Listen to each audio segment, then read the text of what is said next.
MonsterMash Ken, and with me is my co-host, the Mistress of Darkness, the Queen of Fright, the Lady of the Night, Muse. How you doing tonight, lady? I'm good. The weather's beautiful. It's still light outside. I don't know. It's just gorgeous today here. So yeah, I'm just loving hanging out with you guys and enjoying the weather for a day. We're supposed to get snow tomorrow. What? Snow tomorrow? Oh my 70 gosh. today. We're gonna have a little bit of snow tomorrow. So that's Michigan. That's crazy. Yeah, no thanks. I'm good. We had really beautiful weather out today, and it's like cold in the morning, so you don't know what to wear. Like you got to wear a jacket, then you don't want to wear a jacket because it's warm. But yeah, but we do have Mr. Sunshine here, Mr. Christopher Zisi. How are you doing, sir? Doing wonderful. I am in Huntington, West Virginia now, on my way home, and just wonderful people in West Virginia. I know the wrong turn gives this state a bit of a reputation, but there are also some very, very nice people here in West Virginia, and I'm always happy to be here. Right on. I got to get out there, man. I always hear such great things about West Virginia, and it's not too far from me. I got to get down there. All right, and we've got HorrO with the annoying intern Dexter. How are you guys doing tonight? We're doing good. I'm just discussing here with Dexter whether I should dress him up as the Easter Bunny or just have him go and look for Easter eggs and put him through that experience. I don't know. What do you guys think out there? Dexter as the Easter Bunny or just searching for eggs here? Make him break out a sweat. Easter Bunny, right? Yeah. We'll find a costume. You should hide his bones. You should hide his bones. Hide his bones in eggs and let him find his hide his bones in eggs. So we could do. What do you think, Dexter? I don't know. Close your mouth there. No, okay. He's being rude. Listen, we have a really cool show planned for you guys tonight. We are talking to directors Dusty Mancinelli and Madeline Sims Fewer, who have directed, wrote, and produced the movie Violation. This is on Shudder. This is a really dark revenge film. It's a lot of great scenes. I love this film. I think it's a beautifully made film. The writing was great. The dialogue, I can't say enough good things about it. It's not going to be for everybody because I know a lot of our horror fans are hardcore and they want the blood and the guts and stuff like that. You get that a little bit here, but watch this film. It's on Shudder. I highly recommend it. Our interview we did earlier, if you watched the YouTube channel, you got to see that. Just amazing people, brilliant artists, and I love this film. I can't talk enough about it.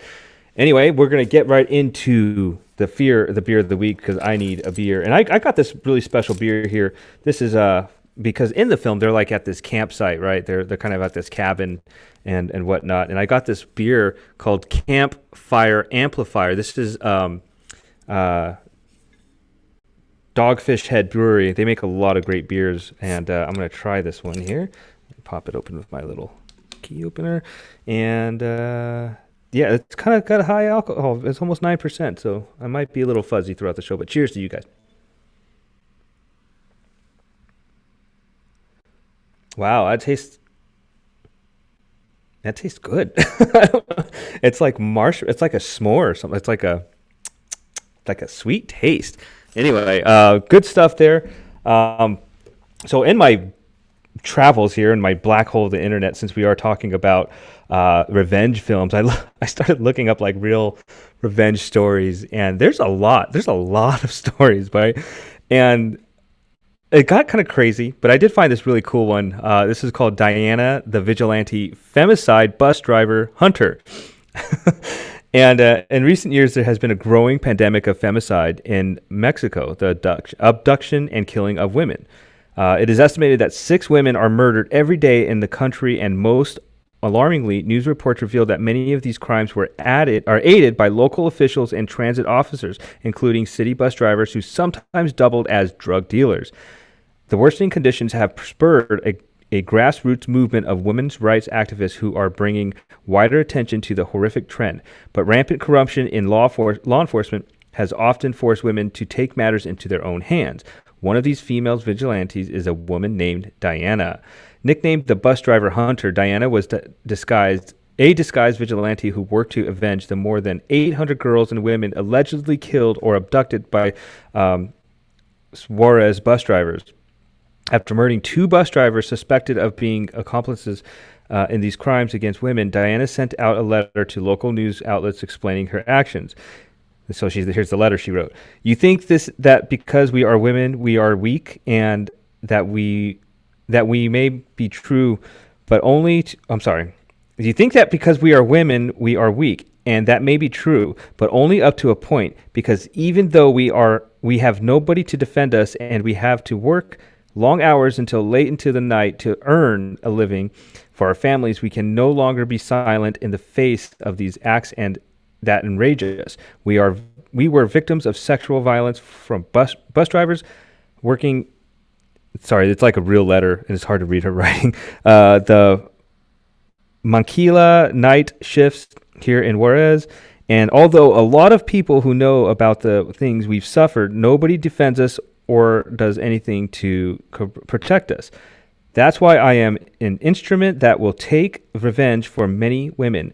For we are seen as weak, but in reality we are not. We are brave, and if we do not get respect, we will earn the respect with our own hands. We the women of Juarez are strong.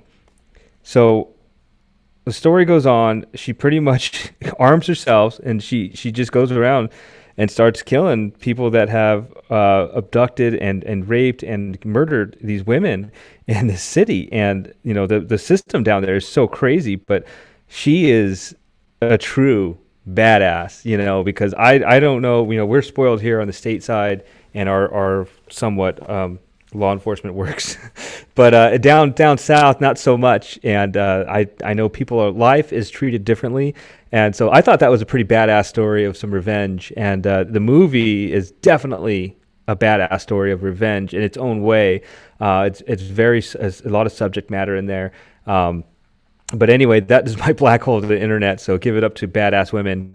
And speaking of badass women, Muse, do you have any cool revenge movies that you like? I know that you have your Sinister Six coming up, but I know that you've seen a lot of cool movies, and we talk about whatever. But do you have anything that jumps out at you for like a revenge movie? Well, when you were speaking about the badass woman that you were just reading about, it made me think of Jodie Foster's movie, The Brave One, where she. Oh yeah. I don't know if you've ever seen that, but I highly recommend it. Great performance by Jodie Foster. Not a horror movie, but a very powerful film about a woman that decides she's going to take matters into her own hands after a very tragic thing that happened. I'm not going to ruin too much for those that haven't seen it, but she basically takes matters into her own hands and goes out after people that continue to want to victimize women and anything of that nature. So definitely that first one comes to mind. And of course the classics, I Spit on Your Grave, fantastic revenge film. And there was another one, Last House on the Left, as well. Definitely another great revenge film. This time, interestingly enough, taken from the parents' viewpoint, if you remember the film. So really interesting, different take on a revenge movie. And those that want to get even. I love vigilante movies, and I love revenge horror. So definitely, again, yeah, Violation was fantastic. I highly recommend it. So, Joe, yeah. Okay, we're ready. Okay. No, I think we're ready. I'm having a little issue with the thing. So yeah, go. No, it's good. I always think of the movie that I mean, it's not a women's horror, a women's revenge movie, but what's the Korean film that we liked a lot? I Saw the Devil. Like yeah. I think that movie is just bananas. And you can kind of say like Kill Bill. I mean, it's not a horror movie, but it's a pretty badass revenge movie in its own way, right? But anyway, let's get into the Sinister Six with Muse. Okay, so we're going in a whole different direction here. We've been talking a lot about revenge and things of that nature. But I'm going to give credit to Ken here because he gave me the idea for the Sinister Six, and it's a fantastic idea. And I did not have anything prepared. I was scrambling for sure. So yeah, slacking. And I was trying to think of something, good. And so he kind of like just came out of nowhere. He must have known psychically, again, that psychic bond that I was struggling. So he said, what about doing some of your favorite visually stunning horror scenes? There's so many. And there's so many great scenes of cinematography and so many great moments in horror. So he was right. There are so many. It was really hard to narrow it down. And I'll be really interested to hear what the guys have to say after I'm done. So just going to jump right into it. So the first film obviously is Suspiria from 1977. This whole movie, there's not even one scene. The whole movie is absolutely gorgeous. It's beautiful. The score is absolutely unforgettable by Goblin. But yeah, from the beginning to the end, I mean, this whole movie is a complete feast for the eyes. And the ambiance, the eeriness, the sense of dread, all of it is just absolutely is mesmerizing, and is one of my favorite horror films of the 1970s. So I mean, I can't even pick one scene. There's so many good ones there in Suspiria. So I'm just going to say the whole movie for sure. So the second film, obviously, Alien from 1979, and I'm going to kind of just say, kind of like a split decision here. Yeah, no pun intended, right?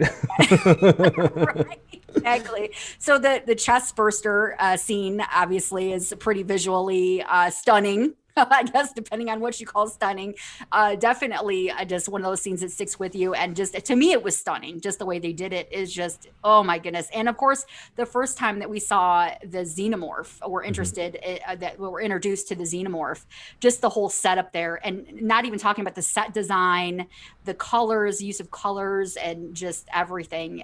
Just the aesthetic is fantastic in Alien. The third film, obviously, I'm going with all the classics here, as you can tell. The Shining, 1980, specifically the hedge maze chase at the end, where they're in the snow and Jack is chasing Danny. There's also, I call it the blood tsunami. They're in the lobby where you see big, overflow tsunami of blood down by the elevators is pretty stunning as well. The whole movie has shapes and symbols and colors, just everything from, the scenes to just the decor of the hotel itself. So just absolutely so many scenes there, but those two, the hedge maze is probably my favorite there at the end in the snow, the lighting, everything is fantastic there. The fourth scene is from Carrie. And obviously I'm talking about the prom scene when Carrie absolutely loses her shit after, they dump the blood on her. Yeah. And we get all these picture-in-picture things happening in real time. We still see Carrie on the stage covering in this just glistening, shiny blood. She's freaking out. We see all the different people trying to escape the gymnasium. Like I said, you get this picture-in-picture kind of quality of everybody being just absolutely destroyed for the most part from trying to escape. And just absolutely stunning scene and unforgettable as well. The fifth movie, American Werewolf in London. And while The Howling is my favorite werewolf movie and the scariest to me, David's transformation in American Werewolf in London is a practical effects geek like me's just absolute dream come true. It's just absolutely grueling. I remember the first time I saw this, it was just grueling to watch him change. It looked so painful, and the time and the detail to the practical effects in his transformation scene was absolutely stunning. One of my favorite horror movie scenes of all time, and absolutely stunning. And last but not least, Hellraiser from 1987, when Kirsty is first introduced to the Cenobites after solving the lament configuration. I rewatched this clip a little bit earlier because I was going to go with something else, but I was like, no, there was something about my last choice I didn't like, and I'm like, no, there's got to be something else. And I remember just this, I just immediately got this image of Pinhead and, him saying, we'll tear your soul apart. And just when they first get introduced, all the smoke, the lighting, the walls are breaking apart, and just everything is just gorgeous in that scene. As a horror fan, again, a geek out moment for me. So just an absolutely stunning scene as well. So I'm done with mine. So now I am absolutely cannot wait to hear your guys' choices. I'm going to go to Chris first because I am absolutely, I can't wait to hear all of your choices actually. So, but I'm going to start with Chris this time and ask him what some of his favorite visually stunning scenes were. It's hard to know where to begin. So I just began with the first things that came to my mind. Three movies, very related. Day of the Dead, Dawn of the Dead by George Romero, and Zombie, the Lucio Fulci version. First of all, Zombie, when the zombie reaches into the doctor's house and grabs the beautiful wife by the head and slowly pulls her toward the stake, and slowly the stake goes in the eyeball. Who can ever forget that? And you're going to see it. And the question is, are you the type of person that turns away, or do you watch it? I've done both, but I have watched it on at least one occasion. Similar scene in Day of the Dead, at the very beginning of the movie. I believe it's the opening scene when she's sitting. She's just marked off the last day of October on the calendar. She's sitting against the wall, and the hands come through the wall, and then a split second later, you realize it was a dream. But that was kind of a jump scare, but kind of appropriate. And I thought it was neat. I think the calendar, she just marked off Halloween. And then Dawn of the Dead, when Tom Savini's intestines get pulled out. He's a motorcycle gang guy that gets knocked off his bicycle in the mall and into a horde of zombies who just feast on his intestines. Of course, two Alfred Hitchcock movies. One, Vertigo, when Jimmy Stewart kept falling and they had that dreamlike sequence where he falls. It's almost animated, but kind of neat to show his, who we're going to talk about later, his plummet from sanity. And then, of course, Psycho at the very end. The mother, Norman, comes in, holds the hand up, he's wrapped, and the light is knocked around. And, the end scene, you all know it. You've seen it so many times. But those are the first ones that come to mind. Oh man, Psycho, you hit my sweet spot there at the very end, and I am like Day of the Dead. I that's my favorite Romero. So many great choices there. I loved all of them, and they're all absolutely beautiful. All right, so I want to hear Ken's because he's over there rubbing his face. No, no, I'll go last. I'll go last. I have allergies right now. My eyes get all. Okay. I just like giving you. I like giving Ken a little bit of grief. So they're like, "Gosh, will she ever shut up?" Well, yeah, I say that all the time, but I'll throw it over to HorrO and then I'll go last. Okay. Throws it to me. I'll throw it to Dexter first, and this one goes to credit of John here, reminding Dexter of his famous scene in Nightmare on Elm Street 3 when he's the famous skeleton there in the junkyard. So that's Dexter's shout out to a great scene, Mr. Conceited here. As far as an old school kind of scene, I like since we're talking about those scenes, the end of Texas Chainsaw Massacre when Leatherface is there and I don't remember if it's sunrise, and he's spinning the chainsaw around in the air, and you're kind of getting that background and everything, and he's all pissed off because she got away and everything. That's a good scene there. An ending scene where what you guys might not have seen is this movie called Hunter x Hunter, is a recent release. There's a shocking scene at the end of that movie, very, very visual there. One that I hope I'm not stealing from Ken, but I was kind of thinking there were scenes in this movie is Midsommar. Very colorful movie, very bright movie, and some very specific scenes there. And another movie that was also a recent release is Luz, the Flower of Evil. This movie is I think it's Argentinian or Colombian, I forget. But it's shot in a very specific way. They add a lot of color to it. There's certain scenes that definitely stand out, but just the whole movie, just visually, the color that they add to it is crazy, and unlike anything that you see in most horror movies. Whether you wanted it there or not, it's there, and it just gives a total different visual to the whole movie. So those are just a couple of ones from me, and Dexter, of course. I love how you mixed in with the new with the classics there, and definitely agree. I was thinking of the Leatherface scene at the end initially, so I think that's cool that you chose that, and where it's at sunrise there, and he's freaking out, swinging the chainsaw, like you said. And Midsommar is just. Ooh, yes. I love that movie. I know that's another polarizing one, but it was a fantastic movie. I absolutely loved that film. And you mentioned Hunter x Hunter, and I thought you were going to say what the end scene was. And I was like, I haven't seen it yet. Please don't say it. So, no, I will not ruin the end of that movie, but you have to see that movie. Fabulous ending to that movie. If you sit down and watch that movie, whatever you think of it, just hold on to that end scene and you'll know what I'm talking about. Well, it's one I've heard a lot about, and it's at the top of my list now, because now I want to know what this end scene is for sure. So, all right. So we've been anxiously awaiting Monster Mash Ken's choices Well, I gotta shout out the chat room, of course. And listen, we do two different shows in one night. We do an interview with, and we do our main show. So jump back on if you're listening. Whether we do the interview first or we do our main show first, we always stop the video and we come back on. So in the chat right now, it's John and Luna, as always, who we love so dearly.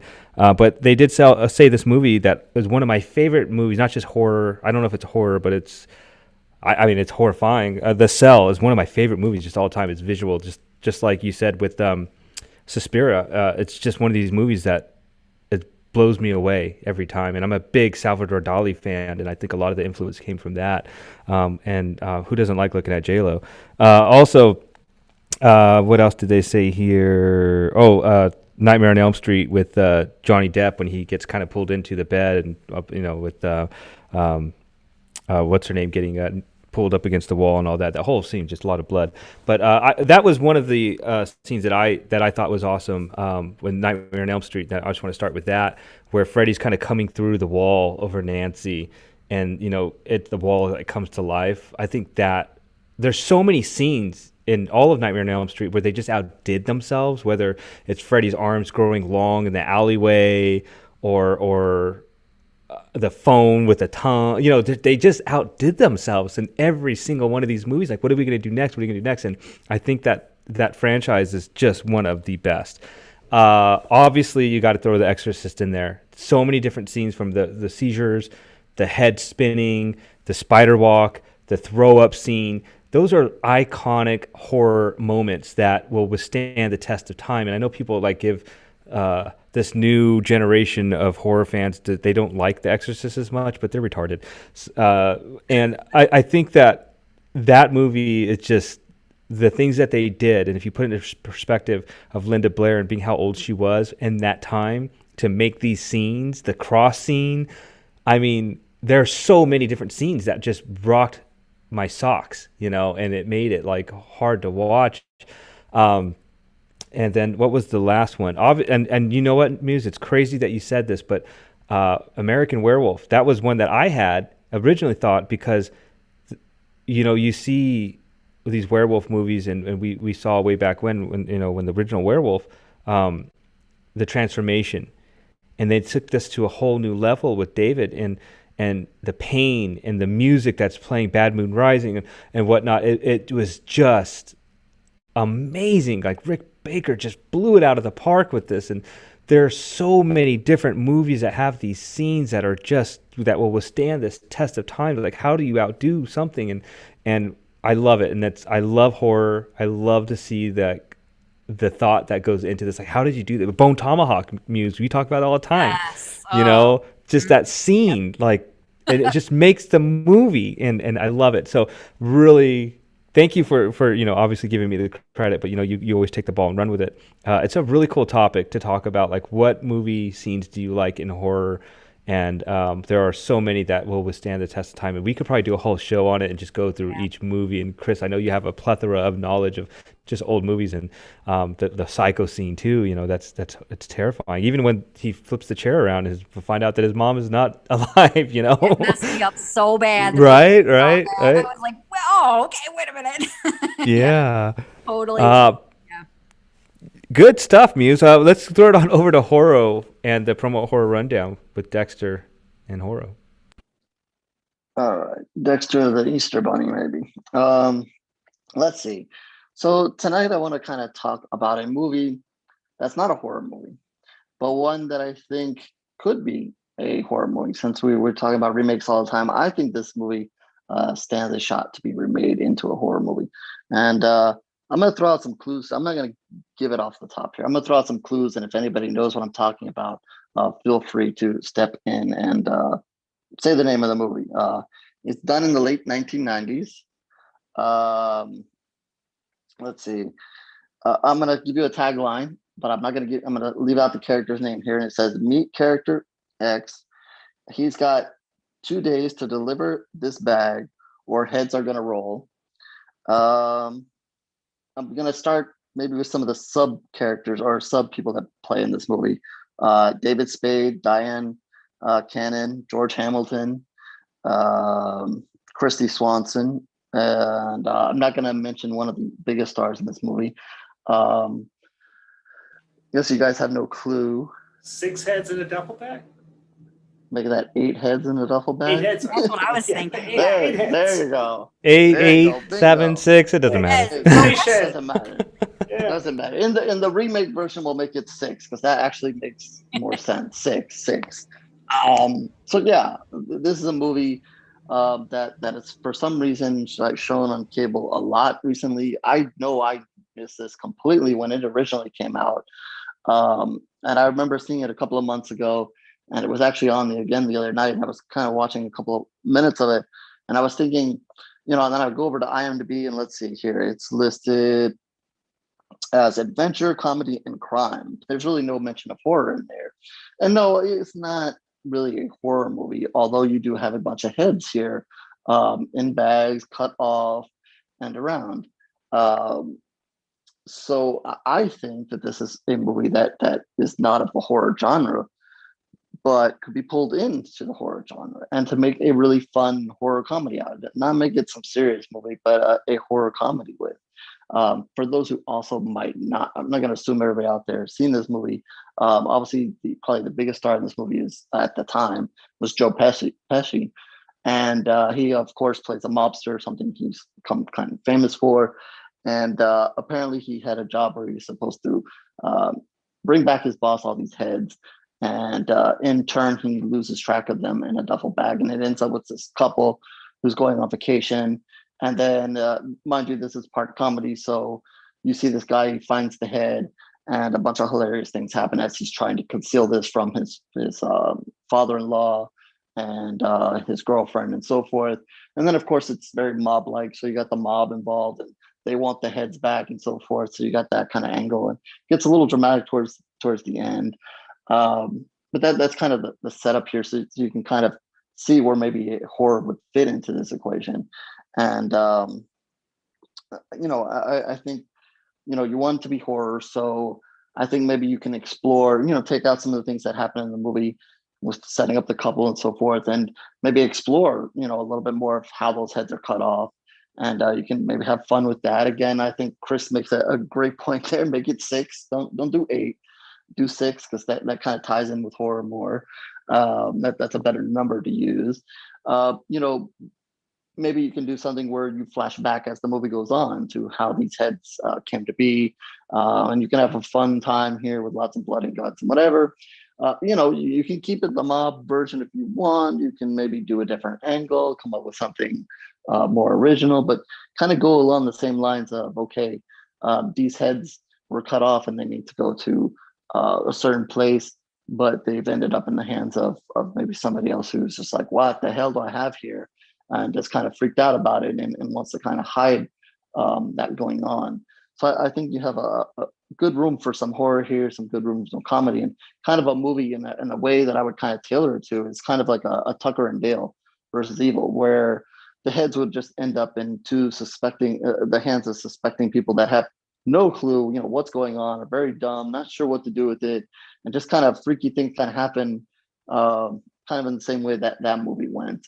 That's kind of the way I would picture this movie going. So you don't necessarily have to stick to the whole mob thing. I think another great scene to maybe recreate is obviously the scene that if you've seen this movie, Joe Pesci's character, I believe is Tommy, ends up in a morgue in the school that's tied in to the friends of the kid who actually ends up with the head. And then he basically forces them to cut off some heads of dead bodies here. So that's a whole scene. And obviously, they don't go so far into it because it's not really a horror movie, but that's an element that you can incorporate again and make it more horror-like in this movie and have some fun with it. You can recreate that whole scene and just make it more bloody, or maybe you can recreate something like that for this. But this is just an idea. This is, we don't want to always tackle horror movies that exist, but a movie that I think is outside of horror and can kind of be brought in. So for all these people that continue to make movies that we've all seen a million times and have no need, or we hold up there in statue and we don't want to see remade, maybe this is another under the radar movie from another genre that we can kind of pull over here and have some fun with it and kind of taint it and give it some blood splatter on there. So I'll throw it to you guys and maybe your thoughts on this movie, if you guys seen it or not, or maybe the idea of reaching out to another genre and pulling in a movie here and making it fun. And since Chris guessed the right answer, sort of, I'll throw it to him first. Yeah, I'm with you, Omar. Despite the title, it was a little light as far as the comedy goes or the crime goes. I think if you do a better, more intense job at it and make it a heavy criminal thing or a heavy horror thing, it might meet with more success. There's another movie, a crime movie from 1968 called Bunny Lake is Missing, and nobody's ever seen the movie except for me. But Laurence Olivier is in it, Carol Lindley's in it, Cara Dooley is in it. It's a great cast, and a child apparently is kidnapped, and Carol Lindley goes frantic because when she goes to pick her daughter up from school, she's gone. And they call the cops, Scotland Yard, and Detective Newhouse, played by Laurence Olivier, comes, and they try to find this kid, and they try everything. And the whole movie takes place in just a few days, and almost halfway through the movie, Laurence Olivier has got to look at Carol Lindley and says, "Do you even have a child?" And you realize there might not be a child here. And you don't know until the very end, but until the end, you get into possible cults, possible pedophiliac deviants, a whole bunch of supernatural stuff. And you're watching this movie as a horror movie. But the final reveal at the end reveals it's not a horror movie, it's a crime thriller. But boy, it could have been. And it would have been a really, really good one. And maybe more people would have seen it. And that's the movie that comes to my mind. But yeah, don't be afraid to go all horror. And I don't think you see as much anymore, but certainly 20, definitely 40 or 50 years ago, there would have been a fear to go horror because critics just don't like horror movies. It would have got panned. And nobody with a college education admits to liking horror movies. Even though they do, they just don't admit it. So now I think that stigma is kind of gone. So maybe 2021, 2022 would be a good time for the filmmakers to revisit those plots. Awesome. Of course, I've not seen that movie, so I have no clue. Only I have. But yeah, certainly this movie could be made in a much more straight horror version as well. Definitely, I definitely could see that. I just figured that since it was kind of comedy already, why not just do horror comedy? But yeah, I could definitely go in that direction. So, Muse, what do you got? A few of the movies that I always think, I know they're not really considered horror, but they may be like thrillers. Although I would never want to remake them. Any of the movies I'm going to talk about is obviously Whatever Happened to Baby Jane definitely has a horror element to it because we like to think our family is going to take care of us and be there for us, not torture us and lock us in a room and starve us and serve us rats on platters and horrible stuff. Some pretty horrifying stuff that happens here. And everything, again, this is another visually stunning movie at times. From the lighting to the makeup to everything, and the performances are outstanding by Bette Davis and Joan Crawford. And Mommy Dearest is another one, definitely based on a true story, which makes it even scarier. Again, our family, we're hoping our family treats us well, and that's not always the case. So that's pretty horrifying, especially when you're coming from a child's perspective. Your parents are supposed to protect you. But the one movie, and I don't ever want to see it remade, so don't like send me hate mail or anything like that. But I would be interested maybe, and I'm not trying to say to go do it, but speaking from a movie that definitely isn't seen as horror, but definitely has some kind of like really eerie, creepy moments is Willy Wonka and the Chocolate Factory. That would be kind of a really interesting movie to see a lot darker. And we all remember that boat scene where they're like on the river, and still people had nightmares about that when they were kids. And I loved it. Gene Wilder just completely stole the show, and that would be a really great film to see. If it would have went darker, it would have been even more, terrifying. So Those are my picks. So I will pass it over to Ken to see what he's got to say. Yeah, that's a good one to use. Willy Wonka, not Johnny Depp, whatever they named it. I don't know. No, Gene Wilder. Yeah, Gene Wilder. Got to go No with the clown. offense, Johnny And Depp. I just gotta call out Grandpa Joe. I just gotta call that motherfucker out. That guy is sitting in the bed, watching the woman work the whole time, just sitting in the bed, and God knows what that bed smelled like. You know, old people smell, Chris. Sorry, but they smell. They have a scent. And then all of a sudden, Charlie comes walking, doopity doopity doo, and he's got a ticket. He's got a gold ticket. Let's go to the fucking chocolate factory. And then Grandpa Joe gets up and starts dancing around. Like, where was energy at when Mom's trying to fucking put food on the table? Yeah, like boy, his you know life what? really came to life at that point. Yeah, don't be a Grandpa Joe in your life. All right, be better, or be better than Grandpa Joe. Okay, don't be that guy. So I'm gonna kind of stick in the same genre that HorrO was talking about, and a movie that I watched when I was younger, and I watched it so many times. It's a comedy, right? But it had really dark tones. Dragnet with I know it's the movie with Dan Aykroyd and Tom Hanks, but they infiltrate this satanic group, right? And who was it? Christopher Plummer was like the main baddie there, and he's got like the goat head, and I love the goats, and they're gonna sacrifice the virgin, and there's a fucking giant snake, and this movie was dark as fuck, man, but you got Tom Hanks with the fake mustache, and they got to do the dancing and all that, but they could have made this movie a lot darker, because when you get into like satanic cults and stuff like that, it gets a little bit bananas. So Virgin Connie Swell. Yeah, Virgin Connie Swell, yeah.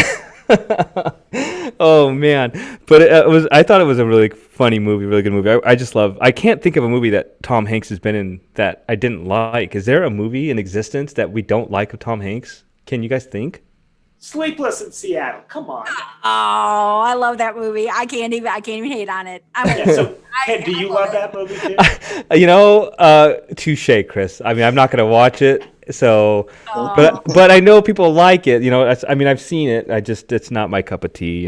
If Sleepless in Seattle, if he's out killing people the whole night, let's do that. There you go. There's the movie right there. Sleepless in Seattle. Tom Hanks on a killing spree. Sign me up for that shit. I want it. Let's do it. I'll throw it back over to you, HorrO. I'm on a rant. I need to see that as well, actually. Right? You got mail too. I'm dying. See, you throw stuff out there, then you realize, oh yeah, maybe not. So those are horror in a whole different direction. I'm glad Chris remembered that one. But yeah, I like the Willy Wonka pick, because it kind of reminds me of how many versions of Hansel and Gretel that we get, and they try to make it darker each time. But something like that should be retold darker. And there's millions of fairy tales out there that could be darker and told and so forth. Those are fun things. And Dragnet, yeah, I've saw that a million times. And that cult scene is definitely fun stuff.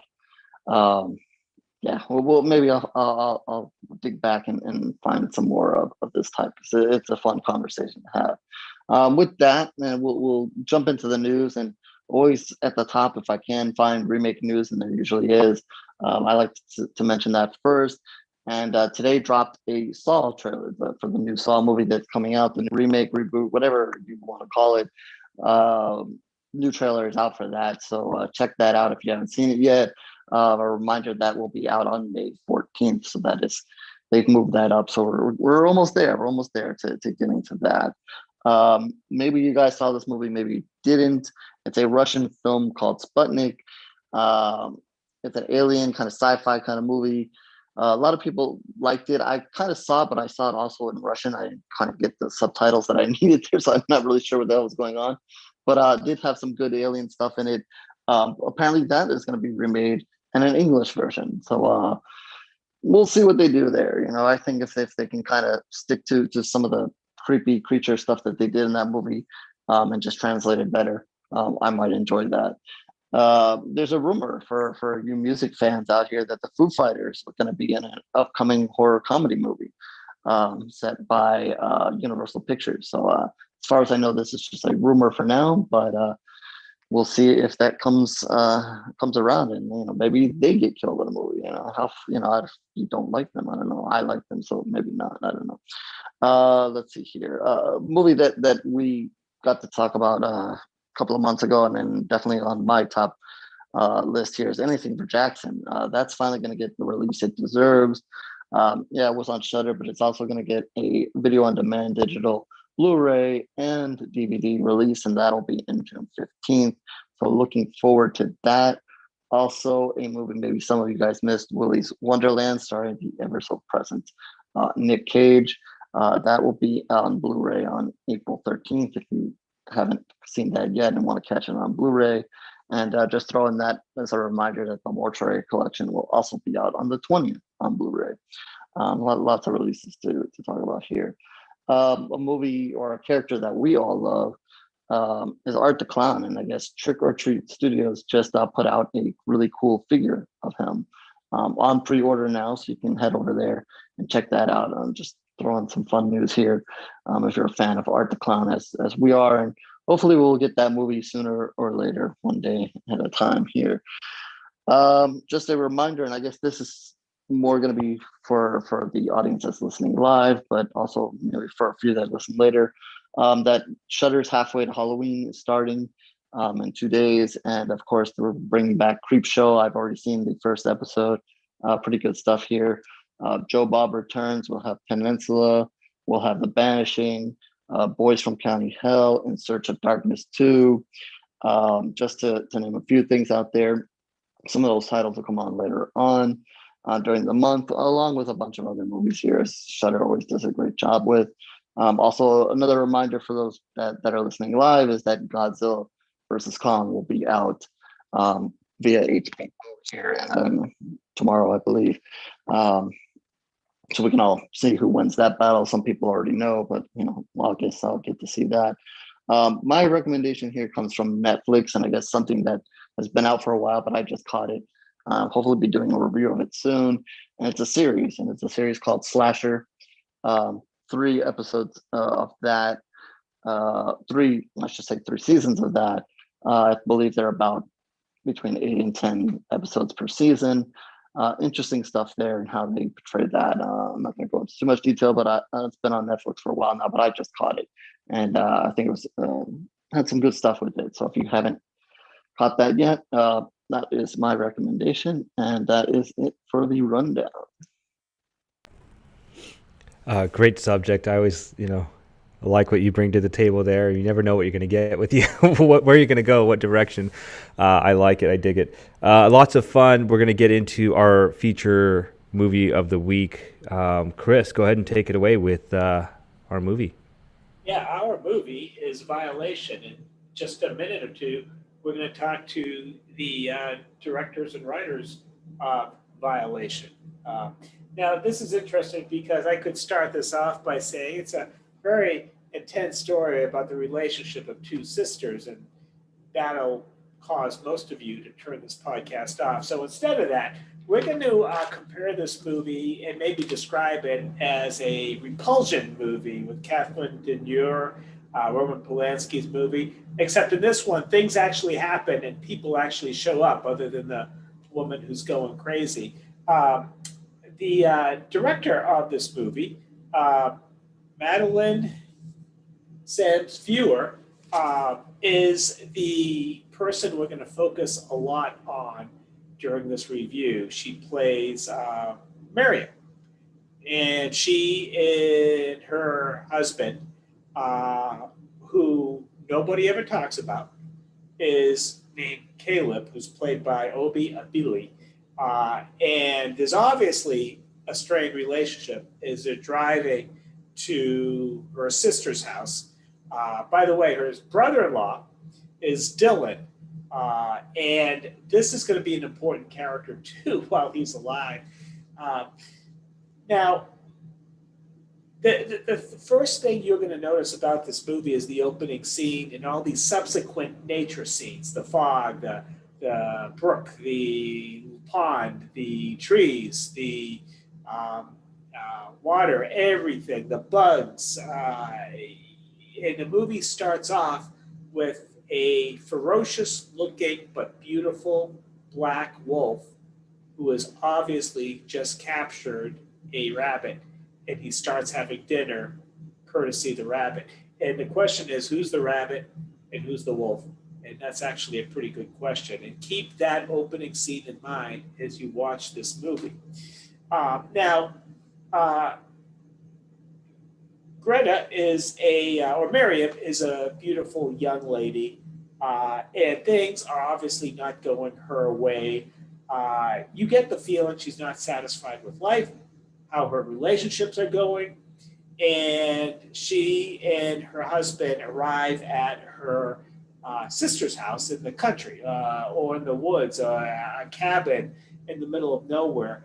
And on the surface, it appears to be a wonderful relationship between the two sisters. And I think it is.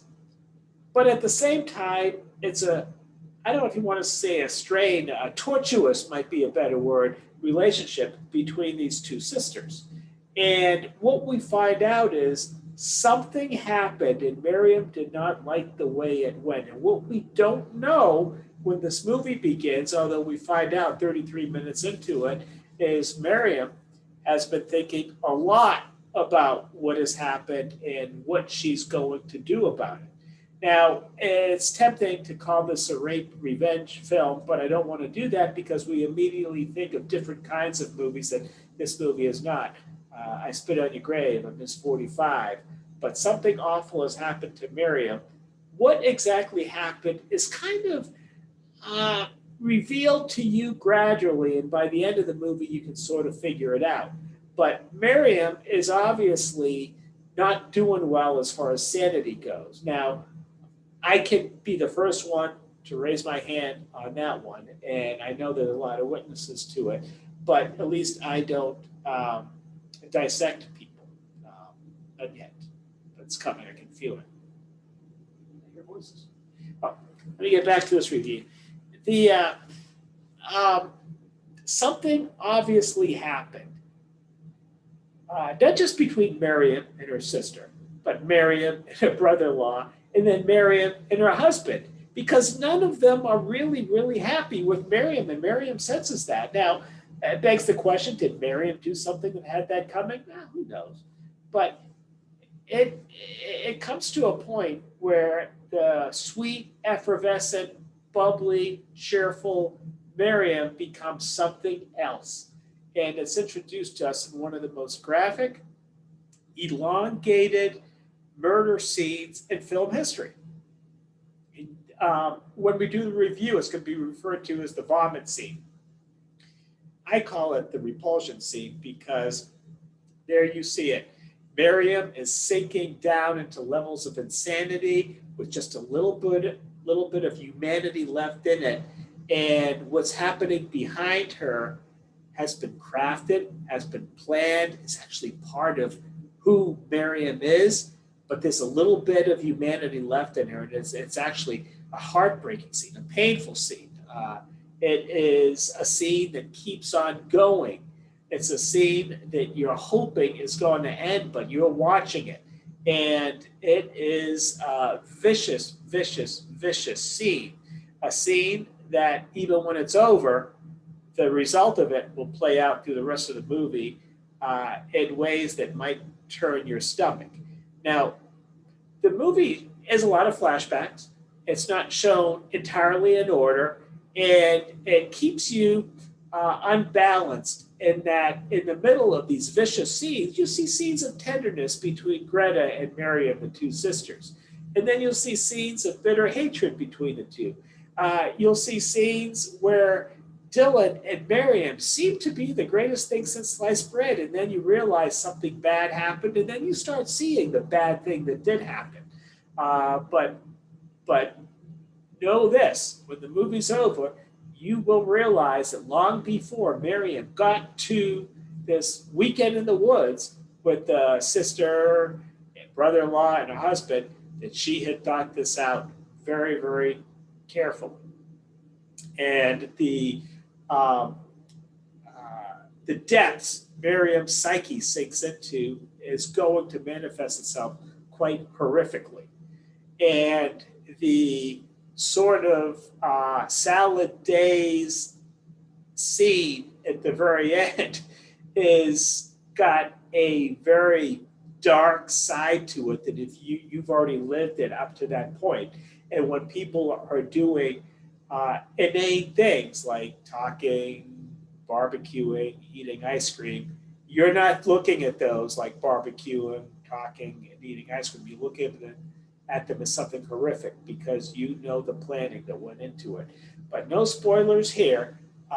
It's a bit of a shocking movie. The murder scene itself is going to shock you, and it's going to go on and on, uncomfortably long. And it's not going to be Miriam's finest moment. However much you plan, a great plan, or what did the generals used to say? A great plan only lasts till the first shot, and then everything sort of breaks down. That's going to kind of happen here, and the results are going to be stunning. But think of this movie as Roman Polanski's Repulsion with a few more characters and a lot more action, but watching the depth Miriam's sanity sinks into is, I think, the big part of the movie. And, it's one of the movie's going to end. You're going to like it. And then 2 hours later, you're really going to like it. And a day or two later, you're still thinking about it and realize this movie was a lot deeper than you originally thought.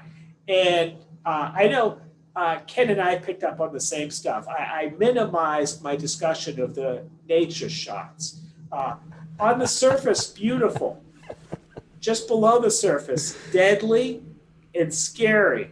And that's Miriam here, a beautiful young actress. And, we're on her side because of that. Hey, why not? This is going to be a movie that sticks with you. And I don't know. I can see when we do our 2021 list that when I pick 3 or 4 movies I need to pick as my favorite, that this one might be on it. I wouldn't have said that 2 days ago. I may not have said that yesterday, but this morning I would have said that. And now I'm thinking, yeah, this is definitely up there. And it's different. The pace is different. I don't want to compare it to a Quentin Tarantino movie because the tone is completely different. But certainly anybody that, any movie maker that plays with not showing the movie in chronological order probably has that in mind. And the reason it's done here is to keep you unbalanced. And when you watch this movie, and I'm going to wrap it up here, pay special attention to how you feel about Miriam. The opening scene is the wolf who has trapped the rabbit. Is Miriam the wolf or is she the rabbit? And that your answer is going to change as the movie progresses. And that's all I'll say. Fascinating movie. Think of the Polanski film Repulsion, and Miriam's deterioration is horrific because there are people like that out there. They might not be on their meds. They might be on their meds. They smile. They look good. They're people you potentially want to date. And then when it's too late, they've gutted you, and what are you going to do then? So congratulations to these filmmakers. It's, I think, a remarkable movie, and I'm still thinking about it. I might end up hating it tomorrow. I don't think so. But as the days go by, I'm liking it a lot better. And now I think it's on the list of potential best movies of the year. It's only March. Who knows what will happen? But Ken, I know you and I had very similar feelings toward this movie. No, Chris, I was going to tell you that this is probably one of my favorite reviews that you've done. I think that you're right. I can't say enough good things about it. I like that you said that this could be one of our top films. In my opinion, I thought it was just a beautiful film. The acting, it had everything in it. Obviously we like the scares and stuff, but it's a different feel. And I think your review was just on point. Tonight's show with you guys, I just can't stress that enough. You guys were on point on all the questions that you guys did and everything. That being said, let's get right into our interview. Sit tight, everybody. All right, let's bring it on home. Yeah, just talking to those guys, Madeline and Dusty, it enhances the movie a little bit more to go behind the scenes and what they were going through, and how they filmed it. And just a brilliant movie. Thank you so much for joining us, Madeline and Dusty, on that interview. We appreciate it. Anyway, listeners, you got to check that movie out. And you can watch it on Shudder. Please just leave them a good review, man. Look at it as not like the horror movies that you're used to, but it's a horrifying movie in a sense, and it's beautifully well done. Anyway, let's go around the horn and say our goodbyes. Chris, what do you got tonight? I'm heading home, and I'll actually be home for our next show, which is something I'm not used to. But I just want to thank the people of Atchison, Kansas, Topeka, Kansas, Independence, Missouri, and Huntington, West Virginia. They all seem to be favorably inclined to my visits to those cities. And thank you to the Kansas City Mavericks, who hosted me for 3 games. They even won one of them. Nice. And all you minor league hockey fans, if you get a chance to see an ECHL game, a lot of fun. Go do it. So a big shout out to the ECHL, East Coast Hockey League, which is actually not really on the East Coast, but who knows? So that's my shout out. Right on. HorrO, what about you? All right. Let me shout out real quickly a couple of authors here that have let us promote their books. These are all their Twitter handles here. At author Salinas, and that's author Salinas.